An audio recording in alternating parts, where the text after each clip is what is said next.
Bonjour à tous, je vous invite à vous abonner à cette chaîne, à aimer, à partager, à commenter ces vidéos, c'est très important. C'est une manière de nous soutenir. Merci à vous tous. Bonjour Alexandre Cugnache.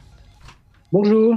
Alors, l'affaire du fonds Marianne éclabousse Schiappa et d'autres, et cela vous a donné envie de réfléchir sur la notion de scrupule. Oui. Ce qui est fatigant avec la Macronie, mais physiquement épuisant, c'est qu'elle ne nous laisse jamais en repos. Où qu'on porte l'œil, il y a scandale. Alors, j'ai fait l'effort de m'infliger quelques passages de Marlène Schiappa devant la commission d'enquête parlementaire du Sénat. Et, outre le monumental scandale, pas tant par le montant que par l'ignominie de ces gens qui poussent la corruption jusqu'à récupérer l'odieux meurtre d'un professeur par déchéance, à des fins de copinage et de propagande, il y a surtout cette rengaine de la Macronie. Je ne savais pas, je n'étais pas au courant, je ne suis pas responsable. Mais à quoi sers-tu, Marlène, si tu ne réponds de rien? Ton excuse, c'est que tu as signé ce que ton cabinet t'a demandé, sans plus ni moins. Mais justement, Marlène, c'est pour ça que tu signes. Tu marques, tu endosses, comme un chèque, tu sais.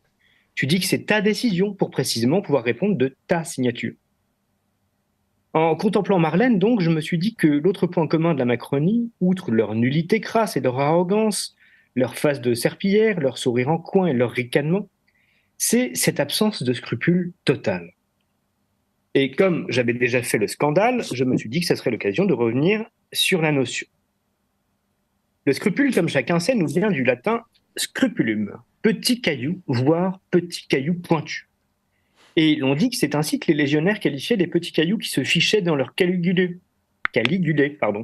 et qui ralentissaient, à cause de la gêne, non seulement la marche de l'homme, mais aussi de toute la colonne. Le petit caillou, le scrupule, a ainsi des effets largement supérieurs à ce que cette petite taille pouvait laisser supposer. L'excès de conscience dégénère en infirmité. Le scrupule est manchot devant le sceptre à saisir et eunuque devant la fortune à épouser. Méfiez-vous des scrupules, ils mènent loin, disait Victor Hugo, certainement à raison. Être trop scrupuleux paralyse, empêche l'action, rend eunuque, dit-il joliment. C'est le doute, l'hésitation, c'est que l'on prononce les deux mots, les deux horribles mots, trop tard. Alors bannissons le scrupule, chassons cette valse hésitation, et la fortune ne sourit-elle pas aux audacieux.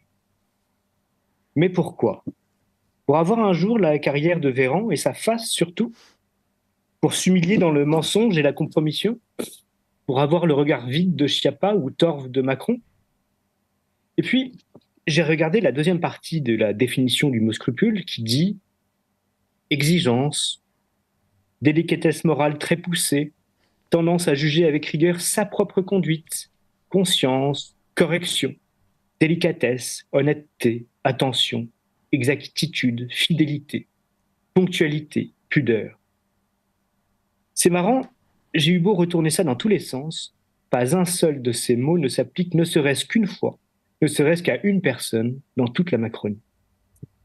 Et le pire, je crois que ce n'est même pas la corruption et le mensonge, c'est l'impudeur.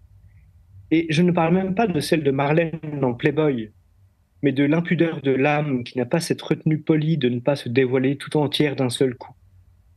Pour cela, direz-vous à raison, encore faut-il avoir une âme.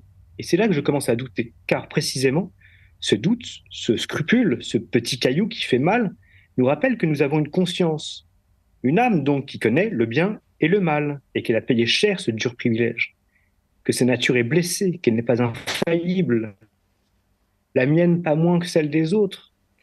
Nous avons tous quelque chose de commun, mais que c'est une blessure, que nous sommes tous pécheurs, que nous tombons tous, mais que tous nous pouvons nous relever et être pardonnés, à la condition de se repentir.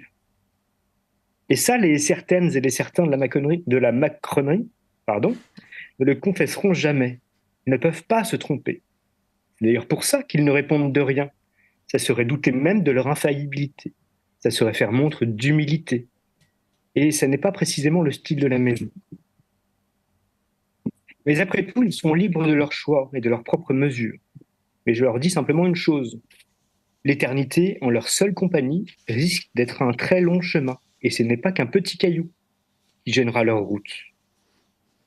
Le mieux est l'ennemi du bien, certes, mais il est aussi l'ennemi du pire. Alors humiliez-vous, demandez pardon et ce sera un mieux. Et quant à nous, nous préférons garder nos doutes et incertitudes et rester dans le camp du un peu mieux face au camp du pire.